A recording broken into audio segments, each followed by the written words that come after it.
Halo semua, sebelumnya perkenalkan nama saya Rizo, jadi di sini saya akan membahas tentang hutan mangrove penyebaran mangrove. Identifikasi mangrove, jenis-jenis mangrove berdasarkan bentuk akar, daun, dan bentuk buahnya. Menurut Saparinto, 2007, hutan mangrove adalah vegetasi hutan yang tumbuh di antara garis pasang surut, sehingga hutan mangrove dinamakan juga hutan pasang. Nah, hutan mangrove sendiri dapat tumbuh pada pantai karang, yaitu pada karang koral mati yang di atasnya ditumbuhi selapis tipis pasir atau ditumbuhi lumpur atau pantai berlumpur.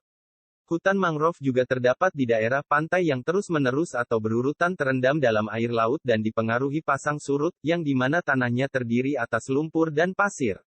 Ekosistem, hutan mangrove bersifat khas, karena adanya pelumpuran yang mengakibatkan kurangnya abrasi tanah, salinitas tanahnya yang tinggi, serta mengalami daur penggenangan oleh pasang surut air laut.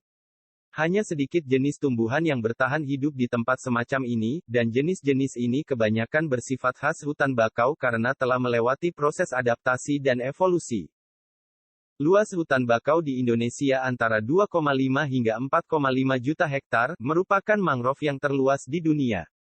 Melebihi Brazil, Nigeria, dan Australia, luas bakau di Indonesia mencapai 25% dari total luas mangrove di dunia.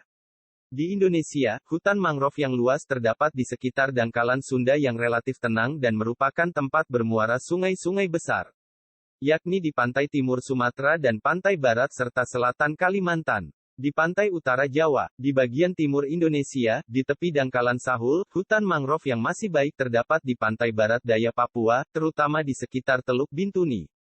Mangrove di Papua mencapai luas 1,3 juta hektar, sekitar sepertiga dari luas hutan bakau Indonesia. Ada apa saja sih macam-macam jenis dan bentuk dari mangrove yang ada di Indonesia ini? Pertama, jenis mangrove berdasarkan bagian dibagi menjadi 3 yaitu 1. Mangrove mayor atau komponen utama. Ialah tumbuhan yang membentuk spesialisasi morfologis seperti akar udara dan mekanisme fisiologis khusus lainnya untuk mengeluarkan garam agar dapat beradaptasi terhadap lingkungan mangrove.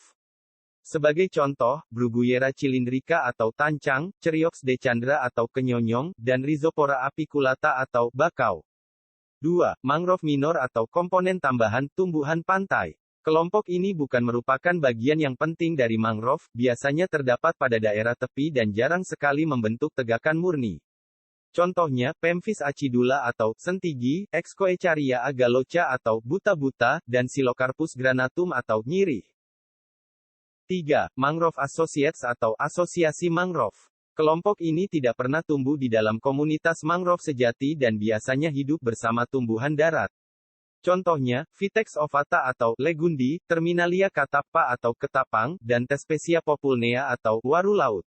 Nah, untuk jenis mangrove yang kedua dapat dibedakan dari struktur perakarannya, bentuk daun, serta bentuk buahnya.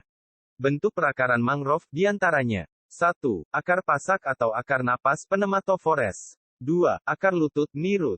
3. Akar tunjang Stilt root. 4. Akar papan Plang root. 5. Akar gantung Aerial root. 6. Akar banir Buttress. 7. Tanpa akar udara. Fungsi dan manfaat hutan mangrove. Dari segi ekonomi, hutan mangrove menghasilkan beberapa jenis kayu yang berkualitas baik, dan juga hasil-hasil non-kayu atau yang biasa disebut dengan hasil hutan bukan kayu berupa arang kayu, tanin, bahan pewarna dan kosmetik, serta bahan pangan dan minuman.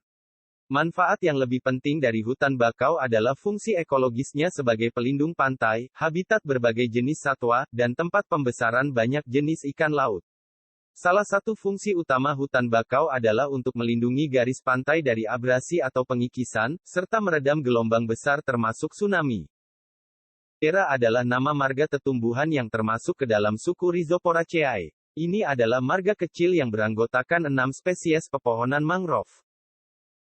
Api-api atau Avicennia adalah nama sekelompok tumbuhan dari marga Avicennia, suku Acanthaceae. Api-api biasa tumbuh di tepi atau dekat laut sebagai bagian dari komunitas hutan bakau. Tengar adalah nama sekelompok tumbuhan dari marga Cereops, suku Rhizoporaceae. Dari segi penampilan, tengar mirip dengan bakau, meski umumnya lebih kecil. Mungkin itu saja yang dapat saya sampaikan. Saya ucapkan terima kasih.